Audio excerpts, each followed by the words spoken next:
Hi mga tiyo! Welcome back! Or should I say, welcome back sa akin. And for today's video, it's a bit awkward kasi ang tagal kong nawala. It's been 2 years since the last video. I think so.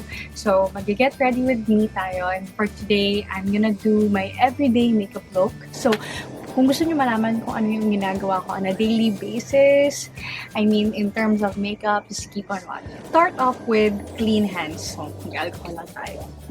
Tagal kong nawala. And sa mga nagstay, thank you so much. Kasi andyan pa rin kayo. And sa mga nag-request na bumalik ako, thank you so much. Well, mostly mga kaibigan ko sila.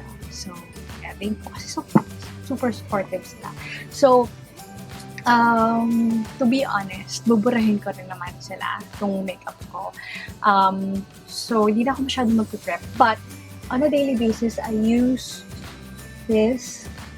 This is the, itong Neostrata Oily Skin Solution 8 AHA. And this is a prescription from Belo na nagpa-derma ko doon. And kung babalikan natin yung mga nakaraang video ko, super kailangan talaga ng help.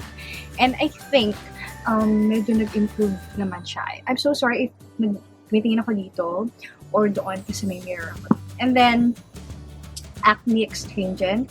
According sa kanila, dry, oily skin ako, so hindi nila ako na-recommend na ng moisturizer. So, yun. Pero if I do moisturize, ito lang. Ito. So, this is from Ilawi. Binili ko lang siya. It's fresh natural green tea refreshing and moisturizing spray. Ayan siya, from Ilawi. I think wala pa tong 200. And I'm so sorry kung narinig niyo yung aircon. Sobrang init. I tried filming this na wala. Puro pawis na ako. So, let's start.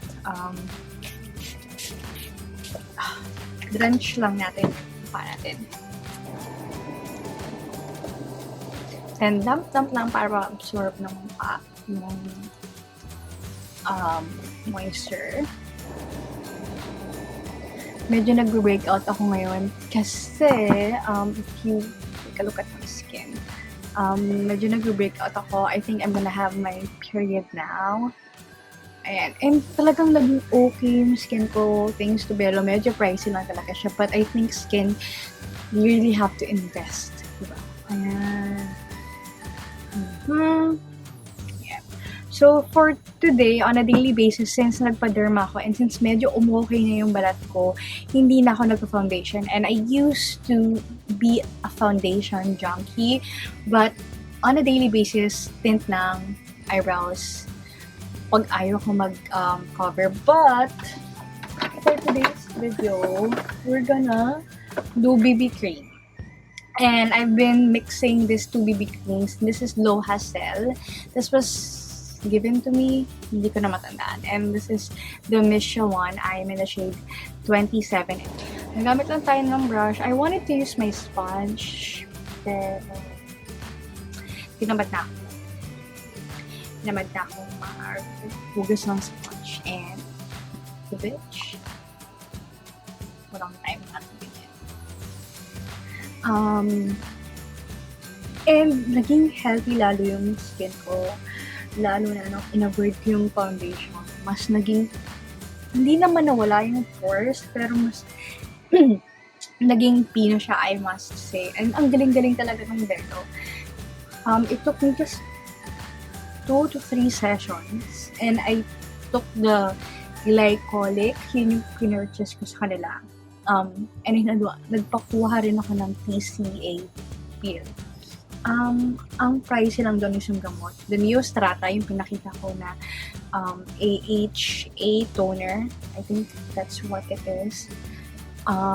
It's around 3,700 or 3,200. I'm not sure.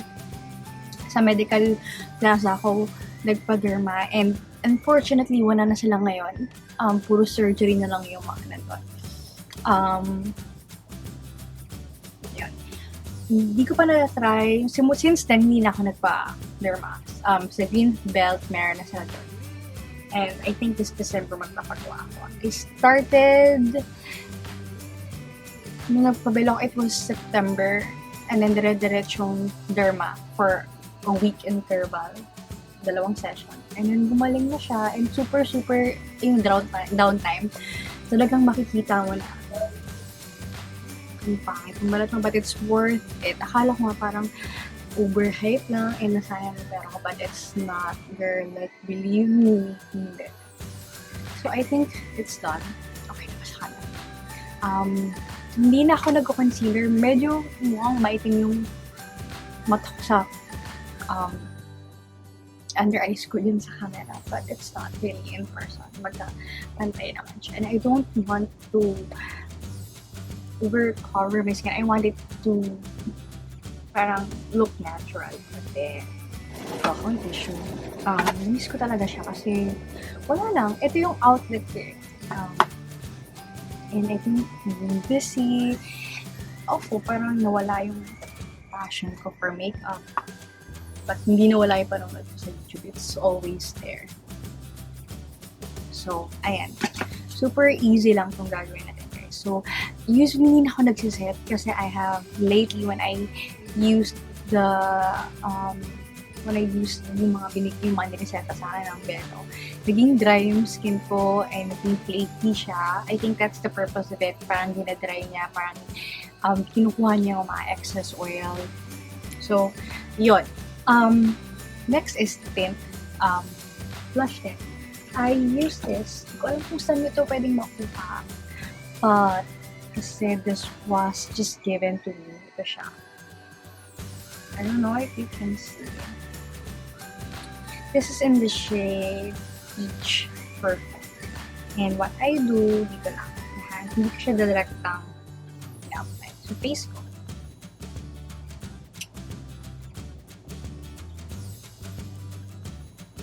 And ako guys, pag nagtitint ako dito lang, I don't do the drunk blush kasi hindi ganun katangos, hindi matangos yung ilong ko.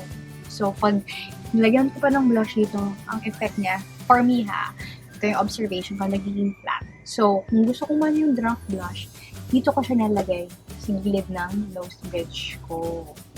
Kasi pag ginanon ko nga siya, parang nagka-flat.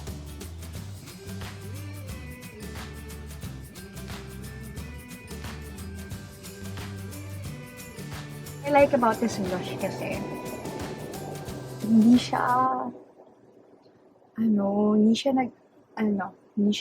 nagsiset agad. So it will give you time to blend the product. So ayan. In person medyo mapula siya. And then for the lips, ibang shade naman. I have the Lolita Slave.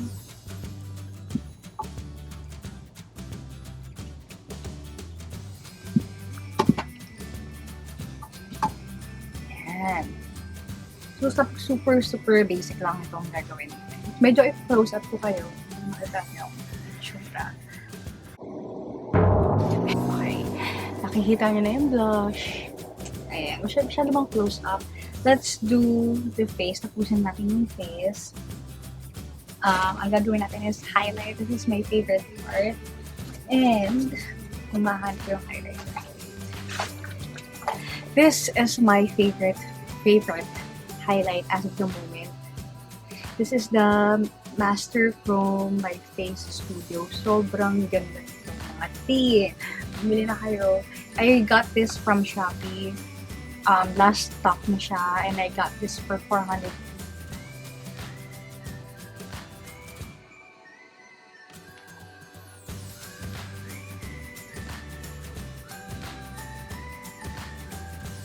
Yes. Focus. Wait. Pwede na. So, as I was saying, I got this from Shopee. Hindi ko alam kung saan nabili.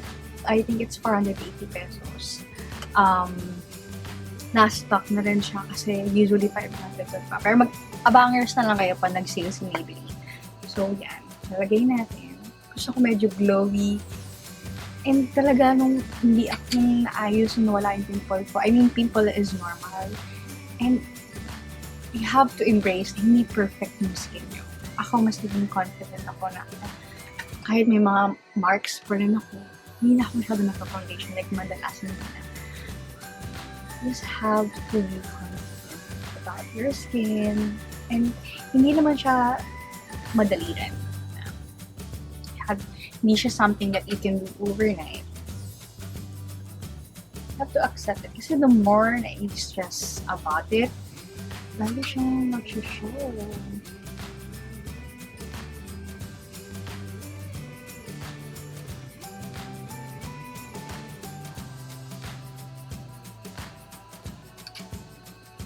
Girl.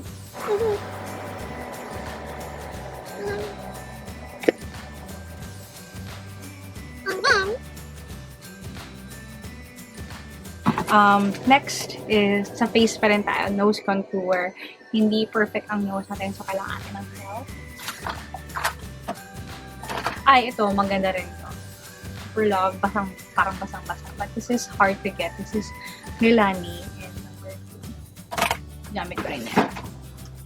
And then, flat brush lang ang gamit ko. This is the Sonia Kashok number 2 eye palette. Ayan. Ay, ang highlight ko. Use this one. And then, konting ganyan. Tapos tap. And then, check mo muna. Alright. So, ako I work dito lang sa part na to.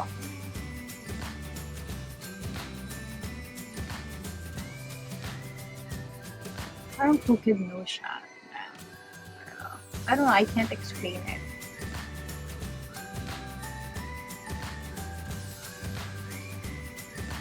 Kung may nakikita kayo, ako na yun ko lang napansin na may gold mask pa ako kasi hindi ako nagilamos for this video, I know, but hugasan ko rin naman yung face but I don't want to over-dry my face because it's already dry.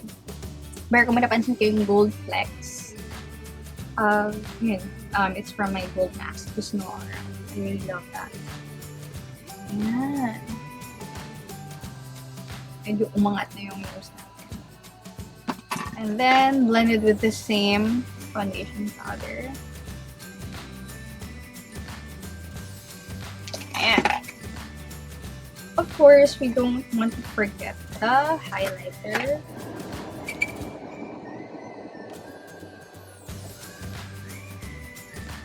Oops.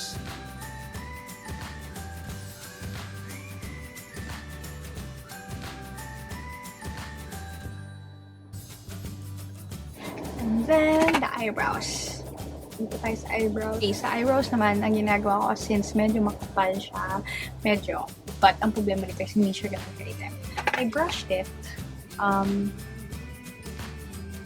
Brush na ganun.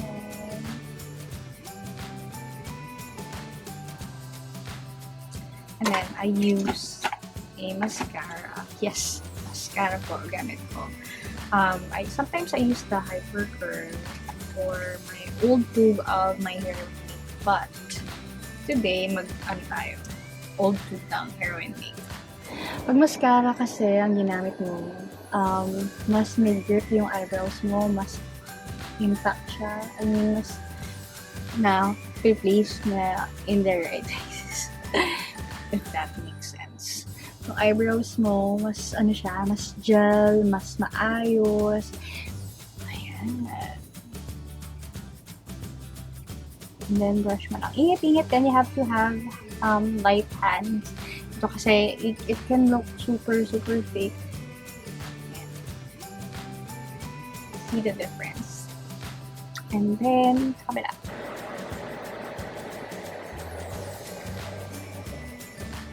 Or you can brush against the natural stroke para lahat mag-cover.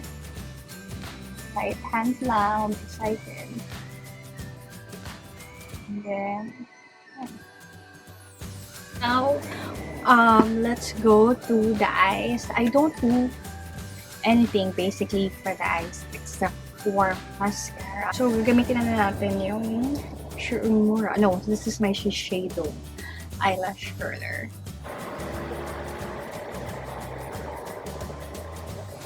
There. If you know me guys, you know na I am obsessed with mascara, especially the waterproof ones. And as of the moment, I have several ones. So I am using this super murang option. And I think this is 149 pesos. And kahit sa 7-Eleven, Family Mart, meron to. Lash Paradise, I got this on sale, guys. This is only 350. Regular price na without the sale is 500. And ito, pinabili ko sa States. No, not sa States. Pinabili ko sa Japan. Nung nagpunta yung friend ko sa Japan. I got this for 500. Whereas, yung mga ibang seller dito, they sell it. Hindi may nakikita ang 900. Binibenta na to. 500. I got this 500. So, but, for today's video, I'm gonna use this. Voluminous Lash Paradise. And hindi ko pa alam kung mas gusto ko siya kaysa sa heroin ko. Let's put it.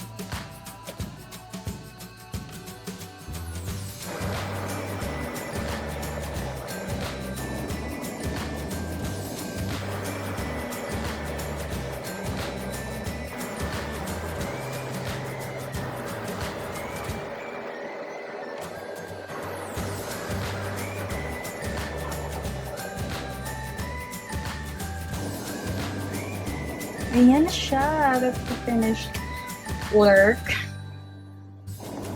Okay, so that's basically it.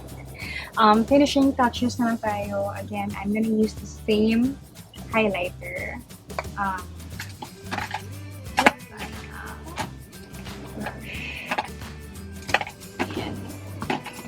this one. For my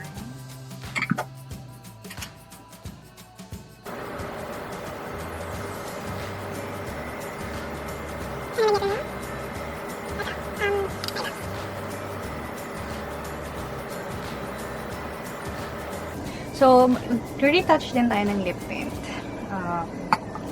So, this is the... hindi ko alam. This is the Apu or the O2 Undercover.